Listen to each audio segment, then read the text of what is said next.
ರಥೋತ್ಸವದ ಸುವರ್ಣ ಮಹೋತ್ಸವದ ನಿಮಿತ್ತವಾಗಿ ಹಮ್ಮಿಕೊಂಡಿರುವ ಪಂಚಾಚಾರ್ಯರ ಅಡ್ಡಪಲ್ಲಕ್ಕಿ ಮಹೋತ್ಸವ ಹಾಗೂ ಧರ್ಮ ಜಾಗೃತಿ ಸಮಾರಂಭದ ಈ ಮಂಗಲ ಧರ್ಮ ವೇದಿಕೆಯಿಂದ ಆಶೀರ್ವಚನವನ್ನು ದಯಪಾಲಿಸಿರುವ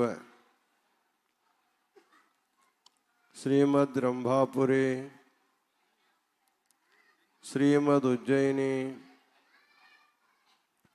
ಹಾಗೂ ಶ್ರೀಶೈಲ ಜಗದ್ಗುರುಗಳವರ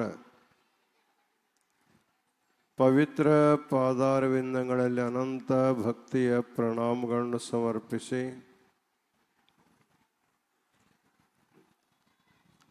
ಈ ಧರ್ಮ ಸಭೆಯಲ್ಲಿ ಅಮೂಲ್ಯವಾದ ಆಶೀರ್ವಚನವನ್ನು ದಯಪಾಲಿಸಿರುವ ಕಾಶಿಪೀಠದ ನೂತನ ಜಗದ್ಗುರುಗಳವರಾದ ಡಾಕ್ಟರ್ ಮಲ್ಲಿಕಾರ್ಜುನ ವಿಶ್ವಾರಾಧ್ಯ ಶಿವಾಚಾರ್ಯ ಮಹಾಸ್ವಾಮೀಜಿಯವರೇ,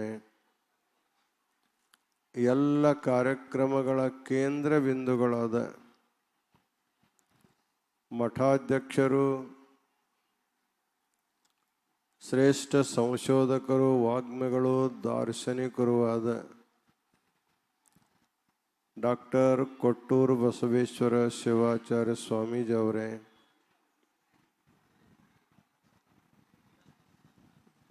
ಈ ಸಮಾರಂಭದಲ್ಲಿ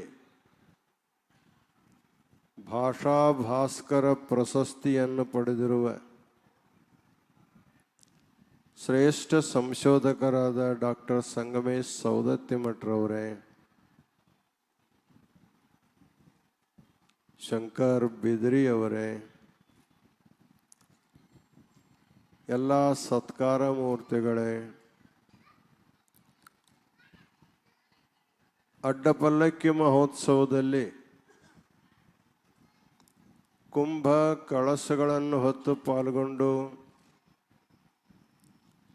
ಉತ್ಸವದ ಶೋಭೆಯನ್ನು ವರ್ಧಿಸಿರುವ ಎಲ್ಲ ತಾಯಂದಿರೇ, ಮಾಧ್ಯಮದ ಪ್ರತಿನಿಧಿಗಳವರೇ ಹಾಗೂ ಮುದ್ದು ಮಕ್ಕಳೇ,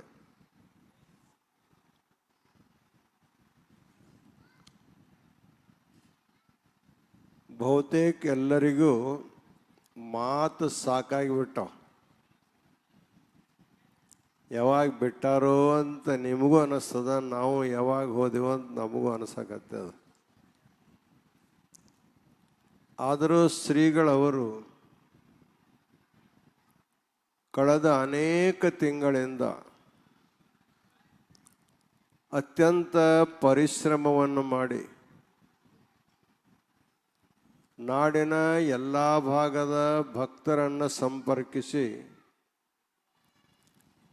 ಅವರಿಂದ ವಿವಿಧ ಸೇವೆಗಳನ್ನು ಸ್ವೀಕಾರ ಮಾಡಿ ಇವತ್ತು ಮಾಡಿರ್ತಕ್ಕಂಥ ಕಾರ್ಯಕ್ರಮ ಈ ಊರಿನ ಇತಿಹಾಸದಲ್ಲಿ ಅವಿಸ್ಮರಣೀಯವಾಗಿರ್ತಕ್ಕಂಥ ಕಾರ್ಯಕ್ರಮ ಇದು.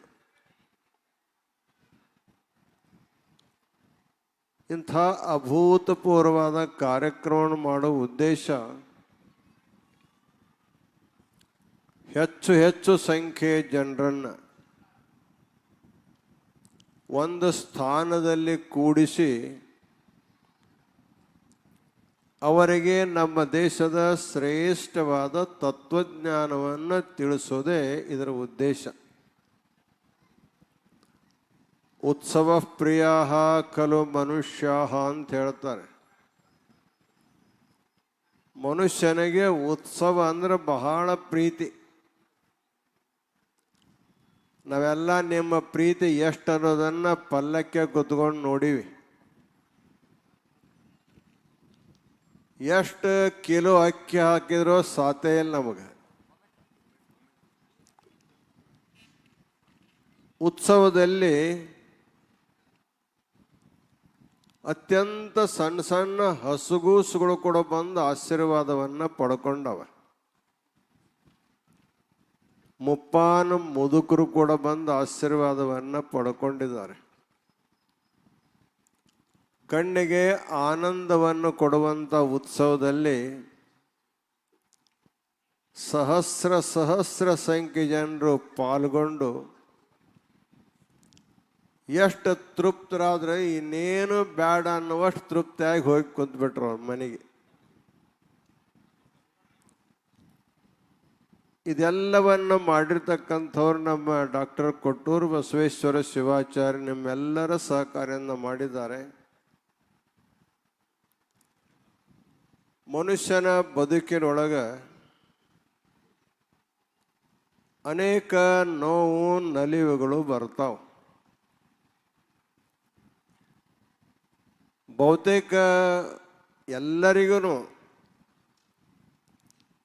ಸುಖಕ್ಕಿಂತಲೂ ದುಃಖದ ಪ್ರಸಂಗಗಳೇ ಹೆಚ್ಚಿರ್ತಾವೆ ಜೀವನದಲ್ಲಿ. ಅದಕ್ಕೆ ಹೇಳ್ತಾರೆ ಅವರು, ಸಾಸಿವೆಯ ಕಾಳಿನಷ್ಟು ಸುಖ ಇದ್ರೆ ಸಾಗರದಷ್ಟು ದುಃಖ ಇರುತ್ತೆ ಅಂತ ಹೇಳ್ತಾರೆ. ಅದಕ್ಕನೇ ಸಂಸಾರ ಸಾಗರಂ ದುಃಖಂ ತಸ್ಮಾತ್ ಜಾಗ್ರತ ಜಾಗ್ರತ. ಪರಮಾತ್ಮ ಸಂಸಾರದಲ್ಲಿ ದುಃಖ ಕಷ್ಟಗಳನ್ನು ಹೆಚ್ಚು ಯಾಕೆ ಕೊಟ್ಟಾನ? ಸುಖನ ಕೊಟ್ಟಿದ್ರೆ ಎಷ್ಟು ಚೆನ್ನಾಗಿರ್ತಿತ್ತಲ್ಲ ಅಂತ ಅನಿಸ್ತದ. ಆದರೆ ಪರಮಾತ್ಮನ ಉದ್ದೇಶ ನೀವೆಲ್ಲ ಸುಖ ಪಡ್ಕೊಂತ ಇಲ್ಲೇ ಇರಬೇಕಂತಲ್ಲ, ಕಷ್ಟಕ್ಕೆ ಅಂಜಿ ನನ್ನ ಕಡೆ ಬರಲಿ ಅನ್ನೋ ಸಲುವಾಗಿ ನಿಮಗೆಲ್ಲ ಕಷ್ಟವನ್ನು ಕೊಡ್ದಿರ್ತಾನೆ. ಅದಕ್ಕೇ ಹೇಳ್ತಾರೆ, ದುಃಖ ಬಂದಾಗ ನಾವು ದೇವರನ್ನು ನೆನೆಸ್ತೀವಿ, ಸುಖ ಬಂದಾಗ ದೇವರನ್ನು ನಾವೆಲ್ಲ ಮರೆತು ಬಿಡ್ತೀವಿ. ಈ ದುಃಖವನ್ನು ಆನಂದವಾಗಿ ಸಹನ ಮಾಡ್ಕೋಬೇಕಾದ್ರೆ ನಮಗೆ ತತ್ವಜ್ಞಾನದ ಅವಶ್ಯಕತೆ ಇರ್ತದೆ.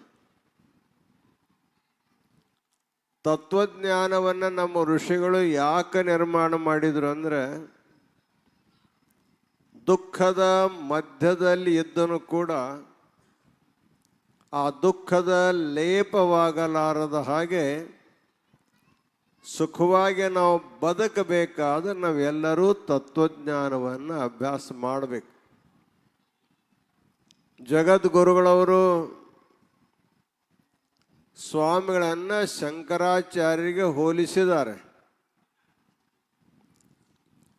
ಶಂಕರಾಚಾರ್ಯರು ಬಹಳ ದೊಡ್ಡ ತತ್ವಜ್ಞಾನಿಗಳು. ಬಹುತೇಕ ಈ ಜಗತ್ತಿಗೆ ಒಂದು ಹೊಸ ಆದರ್ಶ ಶಾಸ್ತ್ರವನ್ನು ಕೊಟ್ಟಂಥವ್ರು. ಹಾಗೆ ತತ್ವಜ್ಞಾನವನ್ನು ನಮ್ಮ ದೇಶದಲ್ಲಿಯೂ ಕೂಡ ಹೇಳಿರ್ತಕ್ಕಂಥ ಋಷಿ ಮಹರ್ಷಿಗಳು ಸಾಕಷ್ಟಿದ್ದಾರೆ. ಪಾಶ್ಚಾತ್ಯ ದೇಶದೊಳಗೆ ಗ್ರೀಕ್ ದೇಶದಲ್ಲಿ ಬಹಳ ದೊಡ್ಡ ತತ್ವಜ್ಞಾನಿ ಆಗಿ ಹೋಗಿದ್ದಾರೆ. ನಮ್ಮ ಶ್ರೀಶೈಲ ಜಗದ್ಗುರುಗಳವರು ಕೆಲವೇ ದಿನಗಳ ಹಿಂದೆ ಗ್ರೀಕ್ ದೇಶಕ್ಕೆ ಹೋಗಿ ತತ್ವಶಾಸ್ತ್ರಜ್ಞರ ಸಭೆಯೊಳಗೆ ವೀರಶೈವ ತತ್ವಶಾಸ್ತ್ರ ಎಷ್ಟು ಶ್ರೇಷ್ಠ ಅನ್ನೋದನ್ನು ಹೇಳಿ ಚಪ್ಪಾಳೆ ಗಿಟ್ಟಿಸ್ಕೊಂಡು ಬಂದಾರ. ಅದಕ್ಕೆ ವೀರಶೈವ ತತ್ವಶಾಸ್ತ್ರ ಇದು ಜಗತ್ತಿನ ಆದ್ಯ ತತ್ವಶಾಸ್ತ್ರ ಅಂತ ಕರೆಸಿಕೊಳ್ಳೋ ಆದ್ಯ ತತ್ವಶಾಸ್ತ್ರ ಇದು. ಇವತ್ತೇನು ಪಂಚಸೂತ್ರೀಯ ಪ್ರವಚನ ಅನ್ನುವಂಥ ಗ್ರಂಥವನ್ನು ಬಹಳ ಜನರು ನೀವೆಲ್ಲ ತಗೊಂಡಿರಿ, ನಾವು ಭಾಳ ಜನರಿಗೆ ಆಶೀರ್ವಾದನ ಮಾಡೀವಿ. ನಿಮಗೆಲ್ಲ ಗುರ್ತದ ಪಂಚಸೂತ್ರ ಅನ್ನೋದು ಹೆಸರು ಗುರ್ತದ. ಗೋತ್ರ ಸೂತ್ರ, ನಿಮ್ದು ಯಾವ ಪೀಠ, ನಿಮ್ದು ಯಾವ ಗೋತ್ರ, ನಿಮ್ದು ಯಾವ ಸೂತ್ರ ಅನ್ನೋದನ್ನು ನೀವೆಲ್ಲ ಭಾಳ ಜನ ಕೇಳಿರ್ತೀರಿ. ಬಹಳ ಕಾಲದಿಂದ ಸೂತ್ರಗಳನ್ನು ನಾವೆಲ್ಲ ಬಗೆ ಅಂತ ತಿಳ್ಕೊಂಡು ಹೇಳ್ಕೊಂತ ಬಂದ್ವಿ. ಪಡ್ವಿಡಿ ಬಗೆ, ಮಳಿ ಬಗೆ, ಉದ್ದಾನ ಬಗೆ, ನಿಮ್ದು ಯಾವ್ದು ಬಗೆ, ಮುತ್ತಿನ ಪೆಂಡಿ ಬಗೆ, ಆಮೇಲೆ ಪಂಚವಣ್ಣಿಗೆ ಬಗೆ ಅಂತ ತಿಳ್ಕೊಂಡು ನೀವೆಲ್ಲ ಹೇಳ್ತಾ ಬಂದಿರಿ. ಅವು ನಮ್ಮ ದಾರ್ಶನಿಕ ಸೂತ್ರಗಳು.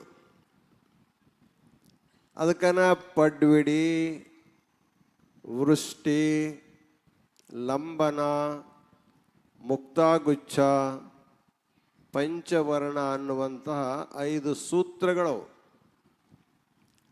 ಬಹುತೇಕ ಜಗತ್ತಿನ ಎಲ್ಲ ಋಷಿಗಳು,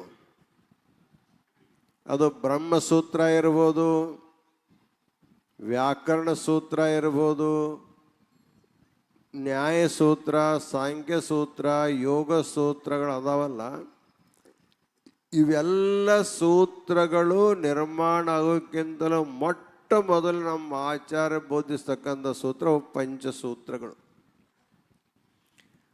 ಅದಕ್ಕೆ ಜಗದ್ಗುರು ಪಂಚಾಚಾರ್ಯರು ಆದ್ಯ ಸೂತ್ರಕಾರರು ಅಂತ ಕರೆಸಿಕೊಳ್ತಾರೆ.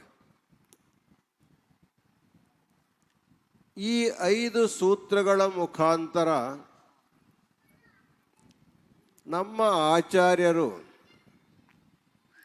ಜಗತ್ತಿಗೆ ಬೋಧಿಸುವಂಥ ತತ್ವಜ್ಞಾನ ಬಹಳ ದೊಡ್ಡದು. ಪದ್ವಿಧಿ ಅನ್ನುವಂಥ ಸೂತ್ರ, ಪಡ್ವಿಡಿ ಅನ್ನುವಂಥ ಸೂತ್ರ ಮನುಷ್ಯ ಒಂದು ಸದ್ಗತಿಯನ್ನು ಪಡ್ಕೋಬೇಕಾದ್ರೆ ಯಾರಿಗೆ ಶರಣಾಗತನಾಗಬೇಕು, ಏನು ಸಾಧನೆಯನ್ನು ಮಾಡಬೇಕನ್ನುವಂತಹ ಸಿದ್ಧಾಂತವನ್ನು ತಿಳಿಸ್ತಕ್ಕಂಥ ಸೂತ್ರಕ್ಕೆ ಅದಕ್ಕೆ ಪದ್ವಿಧಿ ಸೂತ್ರ ಅಂತ ಕರೀತಾರೆ. ಇನ್ನು ಎರಡನೇದು ವೃಷ್ಟಿ ಸೂತ್ರ ಅಂತ ಬರ್ತದೆ. ವೃಷ್ಟಿ ಸೂತ್ರ ಅಂದರೆ ಜೀವಿಗಳು ಜಗತ್ತಿಗೆ ಹೇಗೆ ಬರ್ತಾವೆ.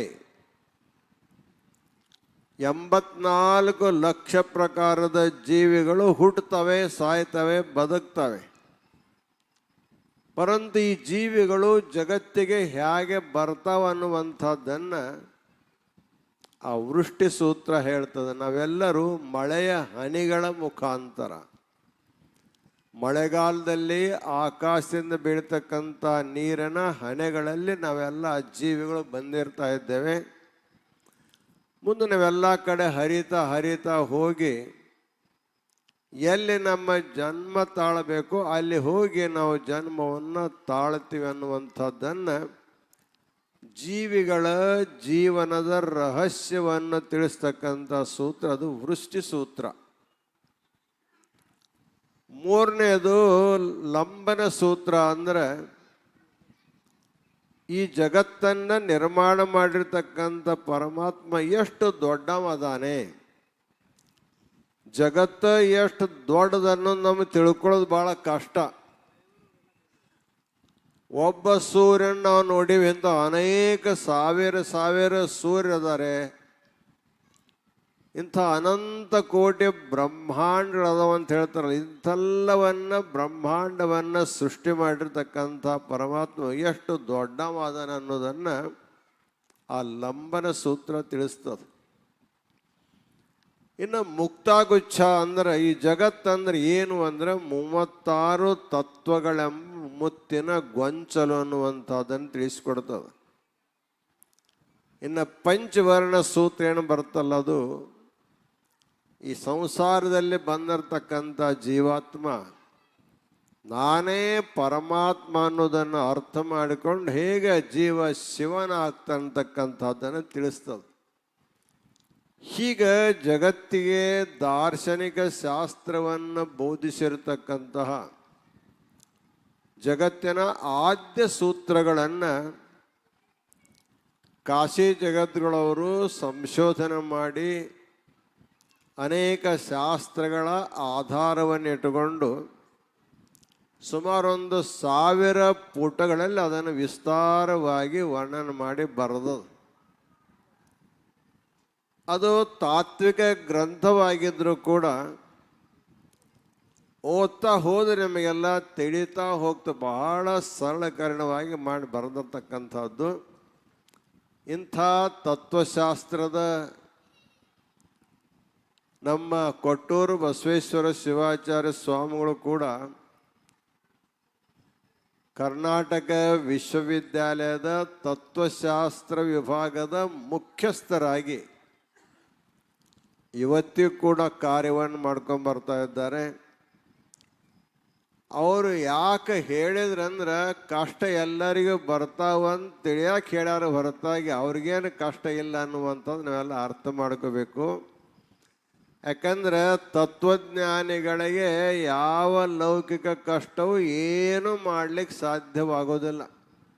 ಅವರು ಹೇಗಿರ್ತಾರಂದರೆ ಪದ್ಮಪತ್ರಮಿವಾಂಭಸ, ಕಮಲ ನೀರಿನಲ್ಲೇ ಹುಟ್ಟಿದ್ರು ನೀರಿಗೆ ಹೆಂಗೆ ಅಂಟಿಕೊಳ್ಳಾರ್ದಂಗಿರ್ತದೆ. ನಾಲಿಗೆ ಬಾಯಾಗಿದ್ದು ತುಪ್ಪ ಎಣ್ಣೆ ತಿಂದರೂ ಕೂಡ ಜಿಡ್ಡು ಹಚ್ಕೊಳ್ಳಾರ್ದಂಗಿರ್ತದೆ. ಅದಕ್ಕೆ ಹೇಳ್ತಾನೆ, ಹೇಗೆ ನಾವು ಬದುಕಬೇಕು ಅಂತ ತಿಳ್ಕೊಂಡು ಕೇಳಿದ್ರೆ ಬಾಯೊಳಗೆನ ನಾಲಿಗೆ ಇದ್ದಂಗೆ ಬದುಕಬೇಕು. ತುಪ್ಪನ ಉಣ್ಣೋದು ನಾಲಿಗೆ, ಜಿಬಿ ಜಿಬಿ ಮಾಡಿಕೊಳ್ಳೋದು ಕೈ. ಊಟ ಮಾಡಿದ ಕೈನ ಸಾಬೂನು ತೊಳ್ಕೊಂತಿರೋ ಹೊರತಾಗಿ ನಾಲಿಗೆಯನ್ನು ಯಾರು ಸಾಬೂನಿಂದ ತೊಳ್ಕೊಳ್ಳಂಗಿಲ್ಲ. ಅಂದ್ರೆ ಅರ್ಥ ಏನು ಅಂದ್ರೆ, ಒಬ್ಬ ತತ್ವಜ್ಞಾನಿ ಹೆಂಗಿರ್ತಾನಂದ್ರೆ ಬಾಯೊಳಗಿನ ನಾಲಿಗೆ ಇದ್ದಂಗೆ ಇರ್ತಾನೆ. ಆದರೆ ನಿಮಗೆಲ್ಲ ಕಷ್ಟ ಬರ್ತಾವೆ. ಕಷ್ಟ ಬಂದರೆ ನೀವು ಧೈರ್ಯವಾಗಿರ್ಬೇಕನ್ನೋ ಸಲುವಾಗಿ ನಿಮ್ಮ ಒಂದೆರಡು ಸುಮ್ಮನೆ ಉದಾಹರಣೆ ಅವರು ಹೇಳಿದ್ದಾರೆ. ಆದರೂ ಕೂಡ ಸ್ವಾಮಿಗಳವರು ಒಂದು ಸ್ಥಾನವನ್ನು ಶ್ರೀಶೈಲದವ್ರು ಹೇಳಿದಾಗೆ ಶಿವನಿಂದ ಸಾಮ್ರಾಜ್ಯ ಮಾಡಬೇಕಾದ್ರೆ ಕಷ್ಟಪಡಬೇಕಾಗ್ತದೆ. ಪರಮಾತ್ಮ ಆಯುಷ್ಯ ಎದಕ್ಕೆ ಕೊಟ್ಟಿರ್ತಾನಂದ್ರೆ ತನ್ನ ಆತ್ಮ ಕಲ್ಯಾಣ ಲೋಕ ಕಲ್ಯಾಣಕ್ಕಾಗಿ ಕೊಟ್ಟಿರ್ತಾನೆ.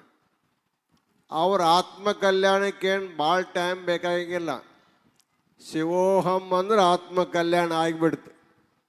ಅದಕ್ಕೆ ಉಳಿದ ಎಲ್ಲ ಆಯುಷ್ಯವನ್ನು ಲೋಕ ಕಲ್ಯಾಣಕ್ಕಾಗಿ ಕಳೆಯುವುದಕ್ಕಾಗೇ ಅವರು ಈ ಭಾಗದಲ್ಲಿ ಹುಟ್ಟಿದ್ದಾರೆ. ಹಿರೇಮಠದಲ್ಲಿ, ಜುಕ್ತಿ ಹಿರೇಮಠದಲ್ಲಿ. ಬಹುತೇಕ ಅವ್ರ ತಾಯಿ ಬೇಡಪ್ಪ ನೀ ಓಡಿ ಹೋಗುವಂತ ಬುದ್ಧಿ ಮಾತು ಹೇಳಾಕಿ, ಪಟ್ಟಾಭಿಷೇಕ ಕೊಂಡ್ರಬೇಡ ಓಡಿ ಹೋಗು ಅಂತ ಹೇಳ್ಯಾಳ.